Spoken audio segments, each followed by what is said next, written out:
Alors que l'industrie du hip-hop retient son souffle suite à l'arrestation de Sean Diddy Combs, les projecteurs se tournent vers les coulisses de ces légendaires soirées où l'extravagance et le mystère se mêlent. Parmi les invités de ces fêtes fastueuses, on retrouve une pléiade de stars, de Jay-Z à Leonardo DiCaprio, un parterre de célébrités aussi variées que clinquant. Mais tout le monde n'est pas adepte de ces soirées à la Diddy. Certains, comme 50 Cent, se tiennent loin de cet univers et il ne manque jamais une occasion de le faire savoir. Curtis Jackson, alias 50 Cent, figure incontournable du rap américain, n'a jamais caché son aversion pour Diddy et ses rassemblements festifs. Dans une récente sortie pleine d'ironie, il a révélé qu'il ne pourrait jamais se rendre à l'une de ces soirées car, dit-il, Puffy te sert de l'avant et de l'arrière en même temps. Ce commentaire fait écho à une relation houleuse entre les deux hommes, alimentée depuis plus d'une décennie par une série de désaccords et de provocations publiques. Si, à leur début, leur carrière aurait pu se croiser plus harmonieusement, la situation a vite basculé en hostilité franche. La rivalité entre 50 Cent et Diddy prend une tournure plus marquée en 2010 lorsque Diddy, récemment devenu le manager de Rick Ross, rival de longue date de 50 Cent, amplifie les tensions. Depuis ce tournant, 50 Cent accuse Diddy de tirer profit de la mémoire de Christopher Wallace, alias Biggie Smalls, son ami de longue date et icône disparue du rap. Curtis déplore publiquement que Biggie soit devenu, selon lui, une marque commerciale au profit de Diddy qui en tirerait profit au lieu de rendre hommage à sa mémoire. Dans l'univers impitoyable du rap, où les collaborations et les rivalités redéfinissent sans cesse les alliances, cette animosité prend des proportions grandissantes. Lors des BET Awards de 2010, Diddy répond aux attaques de 50 Cent en lui adressant un message fort. « Assez de haine, il est temps de se féliciter entre nous. Si tu es dans la haine, alors tu es un perdant. » Le ton est donné. Cette prise de parole marque un point de bascule. En 2012, l'animosité atteint un nouveau niveau lorsqu'une altercation éclate en coulisses. Machine Gun Kelly, témoin involontaire de la scène, raconte plus tard la confrontation explosive entre les deux rappeurs. 50 Cent, à la sortie de la loge de Diddy, lance un commentaire sarcastique sur la fortune de Diddy, envenimant encore les choses. Au-delà des punchlines et des provocations, la querelle devient un spectacle en elle-même, sur fond de rivalité d'influence dans le rap et le monde du show business. En 2014, 50 Cent va même jusqu'à publier une photo sarcastique sur les réseaux sociaux, suggérant que Diddy serait obsédé par l'apparence et l'argent. Cette attaque visuelle, assortie de commentaires acerbes, enflamme les réseaux et suscite des réactions parmi les fans des deux camps. Ce conflit désormais légendaire entre 50 Cent et Diddy souligne non seulement les tensions individuelles, mais aussi les clivages profonds au sein de l'industrie du rap, où des enjeux de pouvoir, d'héritage et de valeur s'entrelacent dans un tourbillon médiatique. En 2018, une confrontation inattendue a éclaté entre Curtis, 50 Cent, Jackson et Sean Diddy Combs, ravivant une rivalité qui remonte à plus d'une décennie. Le catalyseur de cette altercation, une invitation de Diddy proposant à 50 Cent de faire du shopping ensemble. Mais cette simple proposition, anodine pour certains, a mis le feu aux poudres. Il m'a proposé d'aller faire les boutiques ensemble, a confié 50 Cent dans une interview enjouée. Et je l'ai regardé totalement incrédule. Derrière cet incident, qui semble presque anodin, se cache une animosité bien plus profonde. La tension aurait véritablement commencé en 2010, lorsque Diddy a signé comme manager de Rick Ross, ennemi de longue date de 50 Cent. Pour 50 centimes, Diddy n'est plus l'ami d'antan, mais un rival calculateur qui profite du nom de Notorious B.I.G. pour ses intérêts financiers. Biggie n'est plus célébré comme son frère, mais comme une marque de Diddy, affirma-t-il, dénonçant ce qu'il considère comme une exploitation de l'héritage du légendaire rappeur. Ce climat de tension a conduit, en 2012, à une confrontation directe entre les deux icônes. Selon Machine Gun Kelly, qui a été témoin de l'incident, 50 Cent aurait confronté Diddy dans une loge lors d'un événement. Il est entré dans la loge de Puff en le cherchant, se rappelle Kelly. Quelques instants plus tard, une altercation éclatait, renforçant les tensions entre les deux camps.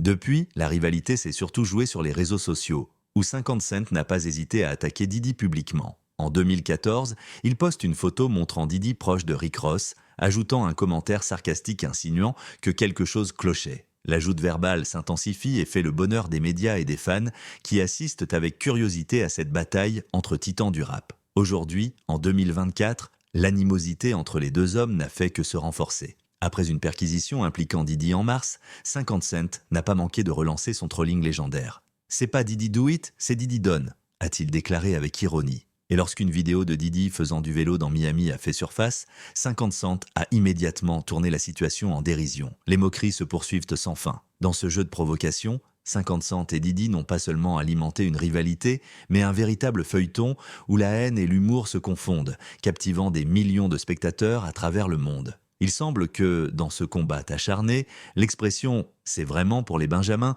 n'ait jamais sonné aussi juste. Dans une scène récente qui enflamme les réseaux sociaux, un clip a refait surface dans lequel Mike Tyson semble se désolidariser d'une tentative maladroite de contact physique de Diddy. 50 Cent, attentif aux moindres interactions de ses rivaux, a commenté la scène en plaisantant, laissant entendre que Tyson aurait repoussé la main de Diddy, marquant ainsi son territoire avec une phrase lancée sur le ton de l'humour « Oh non, tu ne vas pas toucher mon derrière, mon pote !» Une scène qui, bien que légère, alimente les conversations autour des tensions parfois subtiles entre célébrités. Cependant, cette situation fait écho à des accusations bien plus sérieuses autour de Diddy, accentuée par une récente arrestation impliquant le magnate du rap. Suite à cette arrestation, 50 Cent a rapidement sauté sur les réseaux sociaux pour évoquer des objets bizarres retrouvés chez Diddy. Une pique sans équivoque. Dans un post ironique, il a comparé son quotidien à celui de Diddy, insinuant, sur un ton moqueur, qu'il n'a pas, lui, des milliers de bouteilles de lubrifiant dans son domicile, en guise de raillerie directe envers le style de vie exubérant de Diddy. Les tensions entre les deux figures du hip-hop remontent à de nombreux différends médiatisés.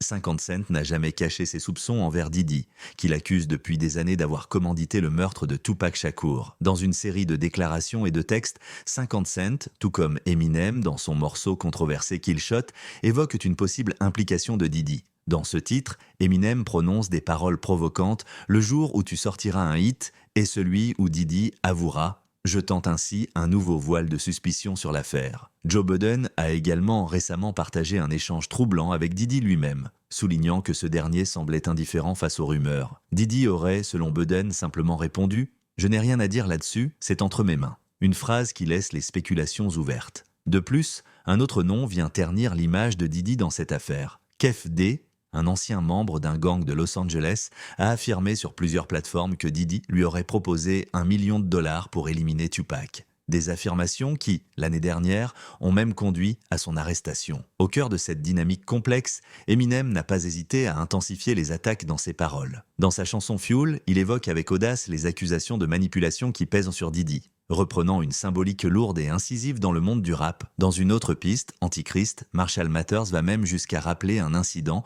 où Diddy aurait malmené son ancienne compagne, Cassie, une relation dont les détails restent flous, mais qui, selon certains fans, serait révélatrice des rapports difficiles de Diddy avec ses partenaires. Quant à leur relation professionnelle, elle n'a jamais été des plus harmonieuses. En 2003, lors des Grammy Awards, Diddy annonçait, avec une émotion pour le moins retenue, la victoire d'Eminem pour son album The Eminem Show. Cette reconnaissance prononcée du bout des lèvres aurait en effet laissé entendre une certaine rancœur sous-jacente de Diddy envers Eminem, renforcée par des années de rivalité dans l'industrie du rap. Voici la scène. Suge Knight et Sean P. Diddy Combs, deux figures emblématiques du rap des années 90, se retrouvent de mêlée à une rivalité qui ne cesse de s'intensifier, alimentée par des tensions personnelles et des ambitions professionnelles exacerbées. Initialement amis, les deux hommes avaient une relation cordiale, Suge, alors puissant patron du label Death Row Records, et Puffy, fondateur de Bad Boy Records, partageaient de même des conseils dans l'industrie. Cependant, ce lien est vite devenu une hostilité explosive.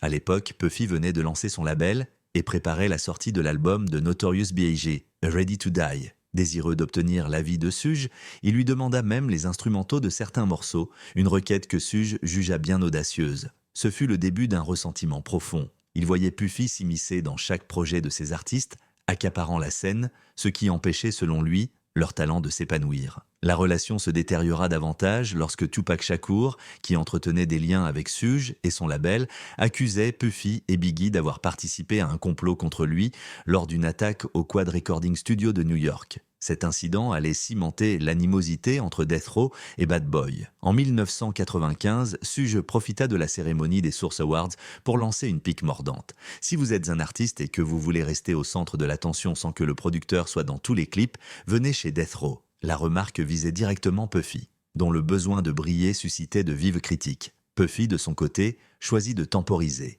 Il avoua plus tard avoir pris peur en voyant l'intensité des hostilités. Pourtant, La violence éclata quelques mois plus tard lors d'une confrontation entre les deux clans à Atlanta où un ami proche de Suge, Big Jake, fut tué. Puffy affirma ne rien avoir à voir avec cet incident, mais Suge, dévasté et furieux, blâma directement son rival. La rancune de Suge allait encore plus loin. Lors d'une soirée organisée par Death Row, un membre de Bad Boy Records fut attaqué et humilié pour avoir tenté d'obtenir des informations sur Puffy. Cet homme subit un passage à tabac brutal et fut forcé de boire de l'urine. Un acte de brutalité qui, aujourd'hui encore, résonne comme l'une des heures les plus sombres de cette rivalité. Aujourd'hui en prison, Suge continue de clamer son aversion pour Puffy. Dans une déclaration récente, il aurait averti son ancien rival des dangers qui l'attendent. « Puffy, ta vie est en danger », lançant des allusions peu subtiles quant aux réalités du système carcéral. Il ironisa même sur le surnom de « Brother Love » que Puffy s'était attribué, conseillant vivement à ce dernier d'éviter d'utiliser ce pseudonyme derrière les barreaux. Ainsi, le conflit entre Suge Knight et P. Diddy transcende les années et les murs des prisons, témoignant d'une époque où le rap américain se vivait comme une véritable bataille de territoire, mêlant musique, fierté et lutte de pouvoir impitoyable. Tupac Shakur et Puffy, une rivalité légendaire, et la rupture des Loix avec Bad Boy Records, l'histoire de Tupac Shakur, alias Pac, est bien connue, marquée par son tragique assassinat en 1996. Mais au-delà de sa fin brutale, l'hostilité de Pac envers Sean Combs, alias Puff Daddy, ou Diddy, reste un point marquant de la rivalité dans le hip-hop des années 90. Tupac a souvent exprimé son mépris pour Puffy dans ses paroles. Son morceau « Hit 'em Up », véritable hymne de 10, en est un témoignage cinglant. Sur son album posthume, The Don Killuminati, The 7 Day Theory, Tupac continue de critiquer les géants de l'industrie, y compris Diddy, dans le titre « Against All Odds ». Cette dissidence musicale est devenue si percutante que Diddy, des années après la sortie de Hit 'em Up, admet que l'impact du morceau continue de résonner douloureusement dans sa mémoire. Ce climat de tension ne se limite pas à Tupac. Au sein de son propre label, Bad Boy Records, Diddy a aussi fait face à des confrontations. Les LOX, groupe de rap hardcore ayant signé chez Bad Boy en 1995, se retrouvent rapidement en décalage avec la vision plus commerciale du label. Le groupe voulait rompre son contrat, cherchant désespérément à s'émanciper d'une direction artistique qui ne correspondait pas à leur style brut. Des années plus tard, Styles P, membre des LOX, relate un incident mémorable où, au sommet de leur frustration, une chaise fut lancée en direction de Diddy. Un geste qui marqua, semble-t-il, un tournant décisif dans leur relation. La question des droits d'auteur et de la rémunération du groupe devient alors le centre de la discorde. Les LOX réclamaient une part équitable des bénéfices, alléguant que Diddy détenait 50% de leurs droits d'édition. Diddy, dans une interview avec Angie Martinez de Hot 97, contredit ces affirmations, disant qu'il ne possédait que 20% et qu'il avait gagné environ 400 000 $ grâce aux LOX. Le groupe réfute ces chiffres avec des documents légaux à l'appui. Cependant, malgré ces conflits, une réconciliation temporaire permet aux LOX et à Diddy de se retrouver sur scène pour la tournée de la Bad Boy Family Reunion. En 2023, les LOX se préparent pour le concert Lox & Friends, célébrant le 50e anniversaire du hip-hop, mais Diddy ne fait pas partie des invités. Non, on n'a pas parlé avec lui, répond Sam Styles en évoquant Diddy, manifestant que les tensions perdurent malgré les années et les tentatives de rapprochement. Quelqu'un devrait peut-être lui parler, ajoute-t-il, dans une réflexion presque mélancolique, rappelant l'impact des blessures laissées par cette rivalité. Parmi les artistes les plus controversés, J. Cole, icône de la génération actuelle, a souvent été en désaccord avec les figures montantes du hip-hop, notamment lorsque ces dernières se sont revendiquées les héros de leur époque. Dans ce contexte d'ego et de compétition, une altercation mémorable impliqua J. Cole et Kendrick Lamar, une querelle attisée par un vers de Kendrick où il se proclamait roi de New York dans le morceau Control. Bien que cette phrase n'ait pas été directement un diss envers ses pairs, elle avait un goût de défi. Ce commentaire audacieux avait déclenché des réactions en chaîne, notamment celle de Puff Daddy, alias Diddy, qui publia une photo en compagnie de Jay-Z, les deux riant de la déclaration de Kendrick avec une légende sarcastique, et puis Kendrick Lamar a dit qu'il est le roi de New York, qu'en penses-tu? Les événements ne s'arrêtèrent pas là, et en 2013, une dispute enflamma une soirée déjà sous haute tension. Les deux hommes en vinrent aux mains, renversant tables et verres, sous les regards ébahis des célébrités présentes. Cet épisode tumultueux fut plus tard évoqué par J. Cole dans sa chanson Let Go of My Hand, où il confesse la désillusion de se retrouver opposé à Puff Daddy, qu'il avait admiré adolescent. Mais J. Cole n'est pas le seul à avoir eu des démêlés avec Diddy. Drake, autre figure majeure du rap contemporain, a lui aussi croisé le chemin de Diddy de manière peu amicale. Tout commence avec le morceau 0 à 100, The Catch-Up, produit par Boy Wanda, initialement proposé à Diddy, mais qu'il refusa de voir finalement interprété par Drake.